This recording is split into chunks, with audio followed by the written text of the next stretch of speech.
السلام علیکم ورحمۃ اللہ وبرکاتہ۔ الحمد للہ وکفا وسلام علی حبیبہ المصطفى ما بعد فاعوذ باللہ من الشیطان الرجیم بسم اللہ الرحمن الرحیم ان اللہ وملائکتہ یصلون علی النبی یا ایہا الذین آمنوا صلوا علیہ وسلموا تسلیما اللہم صل علی سیدنا محمد معدن الجود والکرم وآلہ واصحابہ الکرام وابنہ الکریم وبارک وسلم صلاة دائمة سرمدا ابدا۔ نبی اقدس صلی اللہ تعالی علیہ وسلم کے زمانے نبوت کے مکی سالوں میں جب تیسرا چوتھا سال ہو گیا اعلان نبوت کا، جیسے کہ میں نے آپ کو بتایا اسلام کی تبلیغ بڑھتی ہی گئی باوجود ہزار مصائب کے مشکلات کے دعوت دین کہیں تھمتی نہیں تھی، اور نہ ہی لوگوں کے داخل ہونے کا سلسلہ کم ہوتا تھا۔ اور نبی پاک صلی اللہ تعالیٰ علیہ وسلم کے صحابہ جو آزمائش کے شکار تھے، اب ایک نئی آزمائش بھی ان کے سامنے تھی۔ جب 5واں سال آیا نبوت کا تو اس قدر تکلیفیں بڑھ گئی کہ سبوں نے نبی پاک صلی اللہ علیہ وسلم کی بارگاہ میں حاضر ہو کر کے عرض کیا کہ یا رسول اللہ صلی اللہ علیہ وسلم، کیا ہم حق پر نہیں ہیں؟ ہمیں اتنا مارا جاتا ہے، اتنی تکلیفیں دی جاتی ہے۔ بعض صحابہ وہ ہیں جن کو آگ میں لٹایا گیا ہے مکہ میں، اور بعض وہ ہیں جن کے ہاتھ پیر کان ناک سب کاٹ کر کے مسلح کر دیا گیا ہے۔ یہ سخت ترین اذیتوں سے گزارا گیا ہے۔ تو صحابہ نے جب یہ سوال کیا، نبی رحمت صلی اللہ تعالیٰ علیہ وسلم نے ارشاد فرمایا، کیوں ہم حق پر نہیں ہیں؟ صحابہ نے کہا کہ پھر ہمیں زنجیروں میں باندھا جاتا ہے، تکلیفیں دی جاتی ہیں۔ نبی پاک صلی اللہ علیہ وسلم نے فرمایا، تم سے بڑھ کر کے تکلیفیں اللہ کے نبیوں کو آئی۔ جو نبی بن کر کے دنیا میں آئے، ان میں سے کتنے انبیاء ایسے ہیں جن کو یہودیوں نے قتل کیا۔ حضرت زکریہ علیہ السلام کے متعلق فرمایا کہ انہیں آری سے کاٹ دیا گیا تھا، بیچ سے لے کر کے نیچے تک 2 ٹکڑوں میں تبدیل کر دیا گیا۔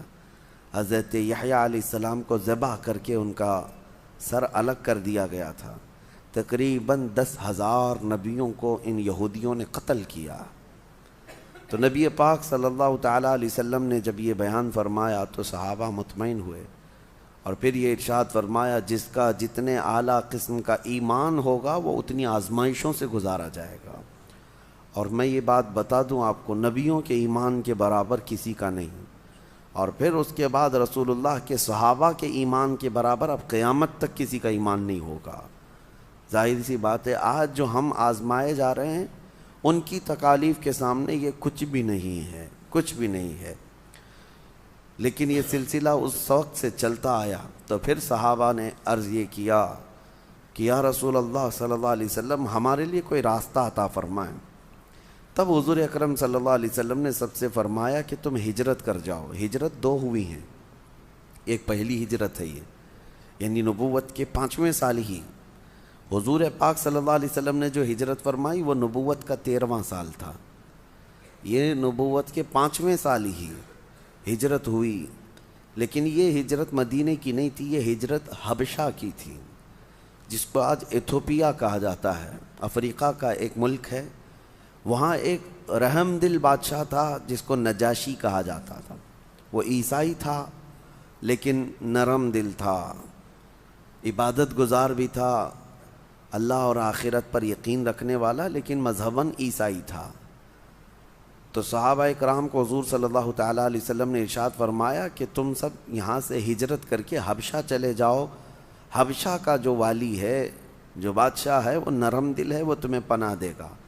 تو صحابہ اکرام کا ایک قافلہ نکلا، اس میں بڑے بڑے صحابہ ہیں، حضرت عثمان ابن عفان رضی اللہ تعالیٰ عنہ، حضرت عثمان غنی بھی اس میں تھے، حضور پاک صلی اللہ تعالیٰ علیہ وسلم کے اجلہ صحابہ میں سے حضرت جعفر طیار رضی اللہ تعالیٰ عنہ، جو مولا علی کرم اللہ وجہ الکریم کے بھائی ہیں، یہ سب نکلے۔ تقریباً اس میں 70 صحابہ تھے، یہ پہلی ہجرت ہوئی. یہ سب مکہ چھوڑ کر کے نکل گئے. جتنے آزمائے جاتے تھے اور جتنے اللہ تبارک و تعالیٰ کی بارگاہ میں سبوں نے یہ عرض کیا کہ ان مصائب سے ہمیں آزادی مل جائے, ہجرت کیا. ہجرت کا جو ہے قرآن میں ذکر ہے, میں اس کو پھر کسی اور موقع پر عرض کرتا ہوں کہ جہاں تکلیفیں بڑھ جائیں بہت ساری تو وہاں مومن کے لیے ہجرت ہے. خیر, جب وہ حبشہ پہنچے تو نجاشی کے ہاں وہ رہنے لگے, امن مل گیا. نجاشی نے کہا کہ اگر تم ستائے ہوئے ہو اپنے شہر کے تو میرے شہر میں, میرے ملک میں سکون و اطمینان کے ساتھ رہ سکتے ہو. سب رہنے لگے. لیکن مکہ والوں کو اس پر بھی سکون کہاں تھا. تو مکہ کے جو اثردار لوگ تھے انہوں نے دیکھا, کہا کہ یہ ادھر جا رہے ہیں, وہاں جانے کے بعد پھر وہاں بھی یہ اسلام پھیلا دیں گے, لہٰذا نجاشی کو جا کر کے ہمارا ایک قافلہ ان کی تمام برائیاں بیان کریں گے.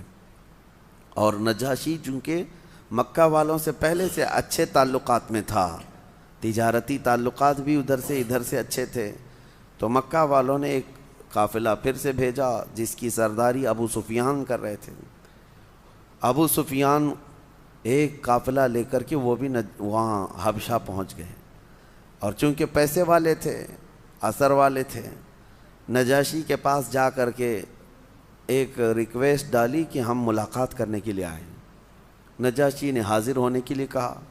جب حاضر ہوئے تو پوچھا کیا مسئلہ ہے, تو ابو سفیان نے کہنا شروع کیا کہ ہمارے مکہ میں ایک فتنہ پیدا ہو چکا ہے, لوگ اپنے پرانے دین سے نکل چکے, جس کی وجہ سے مکہ کے گھر گھر میں آج لڑائیاں ہیں, اور وہ سبب ہے, انہوں نے کہا, محمد صلی اللہ تعالیٰ علیہ وسلم کی وجہ سے.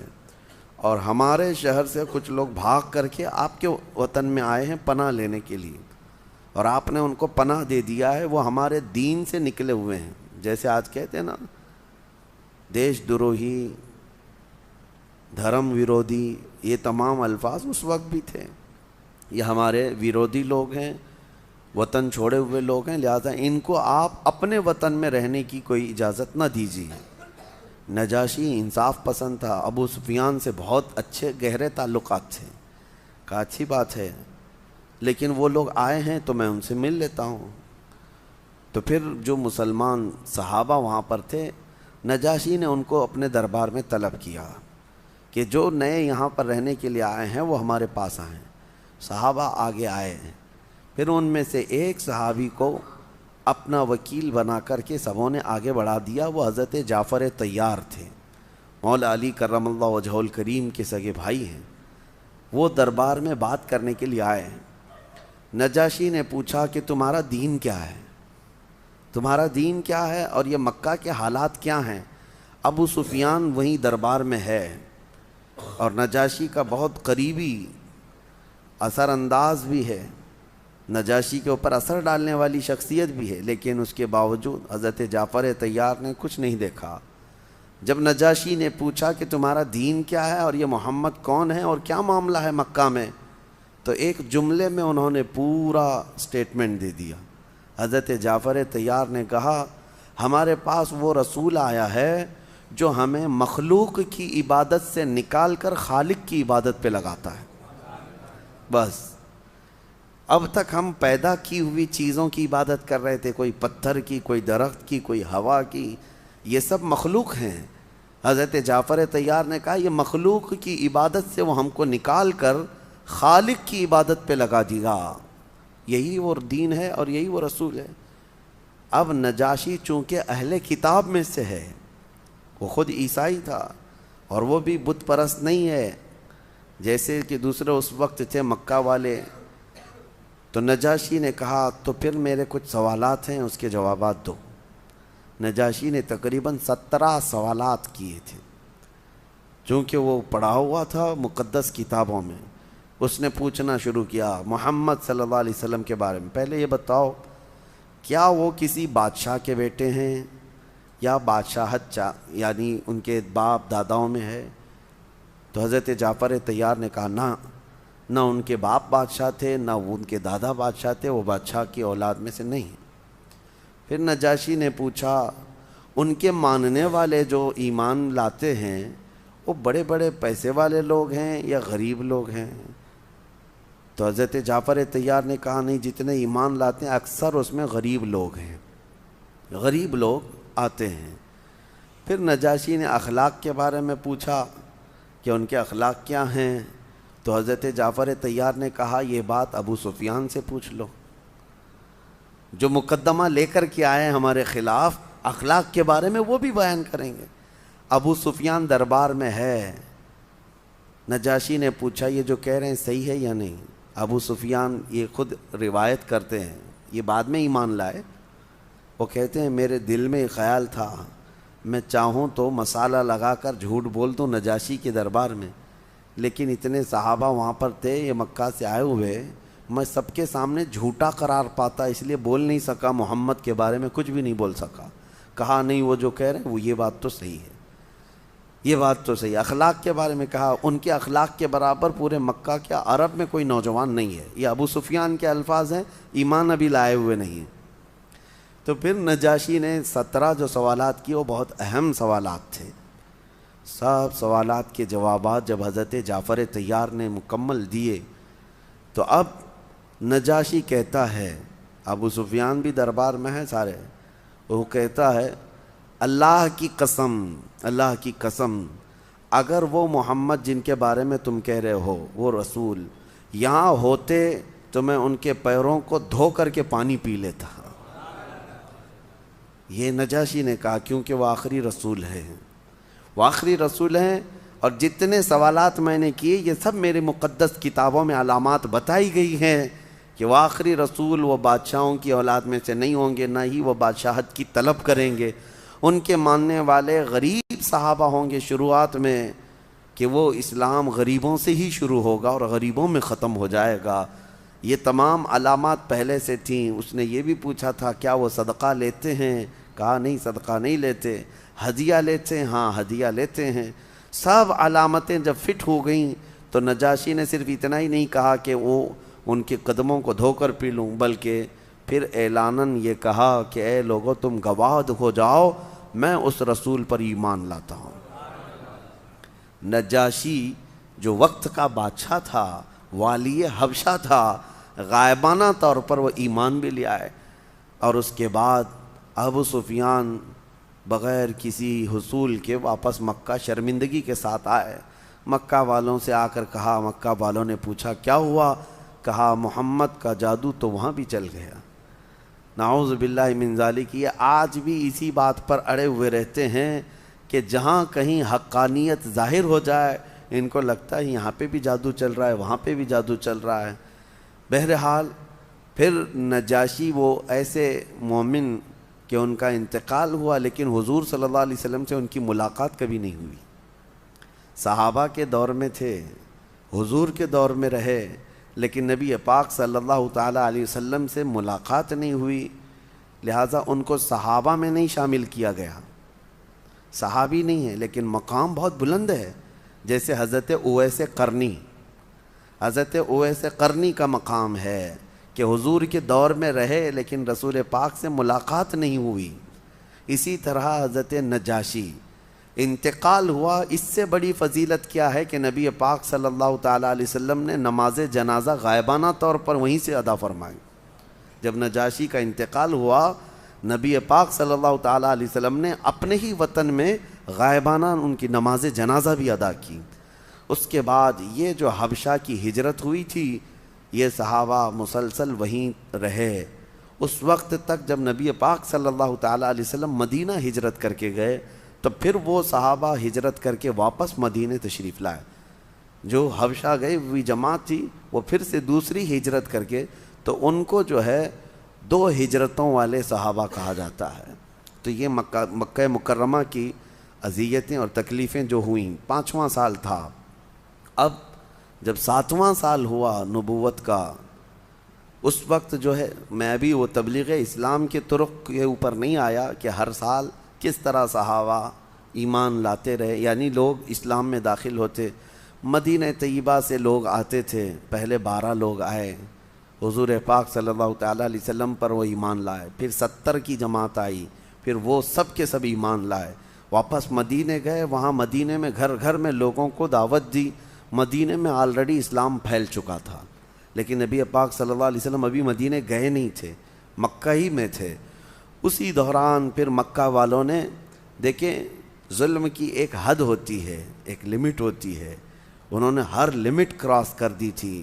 پھر وہ وقت آیا کہ جب سارے لوگوں نے مل کر کے مکہ میں حضور صلی اللہ تعالیٰ علیہ وسلم اور ان کے خاندان پر ایسی پابندی لگا دی، سوشل بائیکاٹ کر دیا۔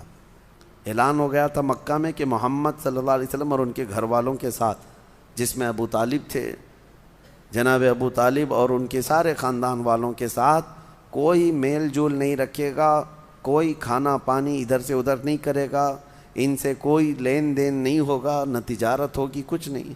یہ بائیکاٹ ایسا تھا کہ ایک گھاٹی ہے جس کو شعب ابی طالب کہا جاتا ہے مکہ میں، اس گھاٹی میں وہ محصور ہو گئے تھے۔ نبی پاک صلی اللہ علیہ وسلم، کھانے پینے کی چیزوں کی قلت اتنی بڑھ گئی تھی کہ رسول پاک صلی اللہ تعالیٰ علیہ وسلم ان ایام میں پتے کھاتے رہے، درختوں کے پتے کھاتے رہے اور چمڑے کو ابال کر کے اسی کو کھا لیا جاتا تھا۔ یہ ایام تقریباً 3 سال تک چلے۔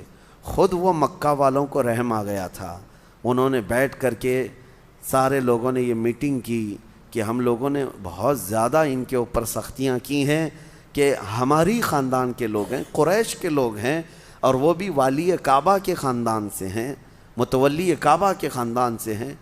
لیکن بعد میں سارے جو اچھی سوچ رکھنے والے تھے سبوں نے بیٹھ کر کے یہ بائیکاٹ کو ختم کرنے کا فیصلہ کیا، لیکن وہ بھی بائیکاٹ ختم ہونے کو 3 سال لگ گئے۔ 3 سال لگ گئے۔ 3 سال تک نبی رحمت صلی اللہ تعالیٰ علیہ وسلم نے ان کی اذیتیں برداشت کیں۔ بہرحال میرے عزیزو، مکہ کے 13 سال فلی اسٹرگل کے دور ہیں، ہر سال تکلیفیں، ہر سال مصیبتیں برداشت کی گئی ہیں۔ آج لوگ یہ کہتے ہیں حالات خراب ہیں، ایسے ہیں ویسے ہیں، بلکہ تم تو بہت مزے سے سو رہے ہو، بہت مزے سے کھا رہے ہو، اللہ تعالیٰ نے ہر نعمت تمہارے سامنے آسانی سے رکھی ہے۔ کیا ان صحابہ کے برابر نہیں بلکہ ان کا 5% بھی آج ہم نے اسٹرگل کیا ہے؟ کون روکتا ہے ہمیں مسجد آنے سے؟ کون روکتا ہے ہمیں حق بات کرنے سے آج؟